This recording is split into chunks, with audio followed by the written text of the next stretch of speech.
শিখি একাডেমিতে তোমাদের সবাইকে স্বাগতম। এই ভিডিওতে এখন আমরা নবম শ্রেণীর জীবন ও জীবিকা বইয়ের দ্বিতীয় অধ্যায়টি থেকে ৫৪ পৃষ্ঠার নিচের এই প্রশ্নগুলোর সমাধান দেখব। এখানে আমাদের কাজটি হলো ফিরে দেখা ও ভবিষ্যৎ পরিকল্পনা নিয়ে।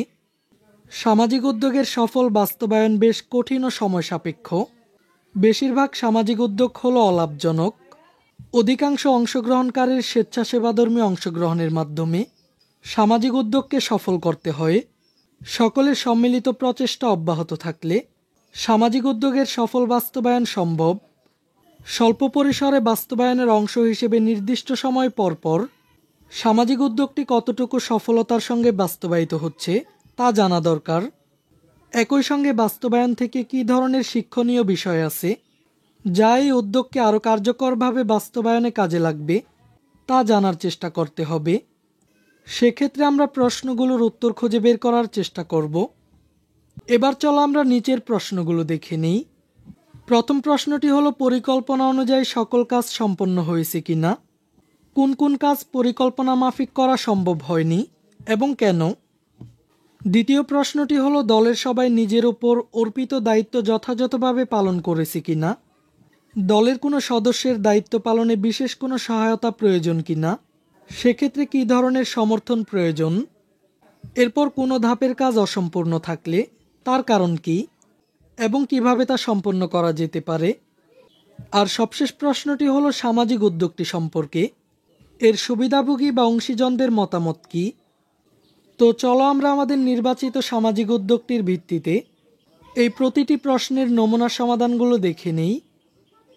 প্রথম প্রশ্নটি ছিল, পরিকল্পনা অনুযায়ী সকল কাজ সম্পন্ন হয়েছে কিনা?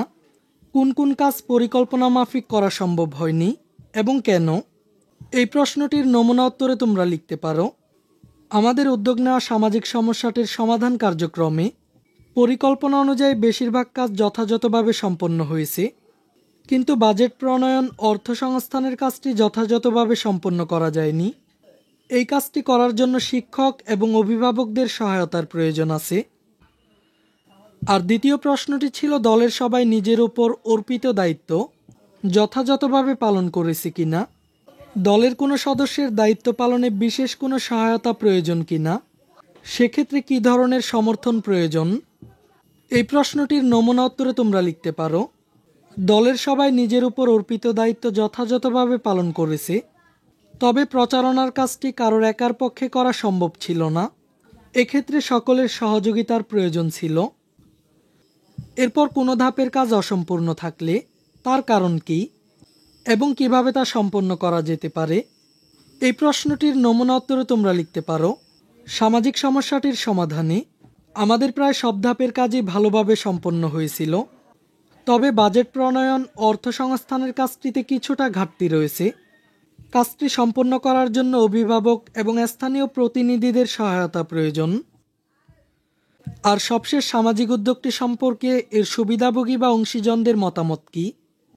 এই প্রশ্নটির নমুনা উত্তরে তোমরা লিখতে পারো, আমরা যে সামাজিক উদ্যোগটি গ্রহণ করেছি তা সম্পর্কে সুবিধাভোগী ও অংশীজনরা খুবই ইতিবাচক অভিমত ব্যক্ত করেছে, কারণ এখন এলাকায় শিশু কিশোরদের মোবাইল ফোনের প্রতি আসক্তি অনেকাংশে কমে গিয়েছে। এই ক্লাসে এই পর্যন্তই। পরবর্তী ক্লাসে আমরা ৫৫ পৃষ্ঠার এই ছকটির সমাধান দেখব। শিক্ষার্থীরা, এই ক্লাসটি তোমাদের কাছে কেমন লেগেছে তা আমাকে কমেন্ট করে জানিয়ে দাও। আর পরবর্তী ক্লাসগুলো নিয়মিত পাওয়ার জন্য চ্যানেলটিকে এখনই সাবস্ক্রাইব করে রাখো।